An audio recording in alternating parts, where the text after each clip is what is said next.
Опитвали ли сте си някога да проведете нормален, зрял разговор с нарцисист, а вместо това сте се озовавали в най-объркващия спор в живота си?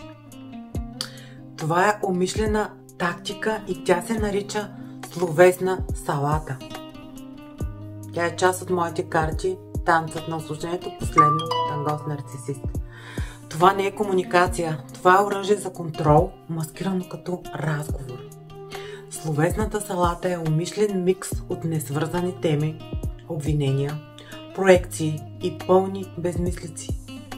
Нейната единствена цел е да ви изтощи, обърка и накара да се откажете. Вие влизате в спора с ясен факт, например, ти ме излъга. А излизате, обвинявайки се за нещо, което се е случило преди 3 години, например. Какво има в салатата? Циркулярни разговори. Въртите се в безкрайен кръг, докато не забравите каква е била темата. Буквално. Смяна на темата. Точно когато ги притиснете с факти, те рязко изваждат някаква ваша стара грешка и ви я слагат в салатата. Проекция и обвинения. Обвиненията ви обвиняват ви точно в това, което те самите правят.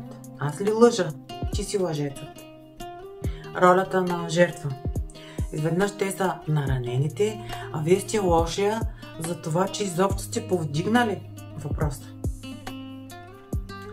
Истинската цел на словесната салата не е да реши проблемът. Всъщност, целта е да ви накара да се съмнявате в собствения си разум, да ви изтощат буквално до такава степен, че вие да си кажете, може би аз съм луд или луда, може би прекалявам. Нарцисистът знае, че не може да спечели спора с логика, затова променя правилата много манипулативно и много изкусно. Единственият начин да спечелиш е да не играеш. Щом усетите, че ви сервират тази словесна салата, спрете. Кажете, този разговор приключи и напуснете стаята или разговора. Вие не сте луди, просто ви прилагат тактика.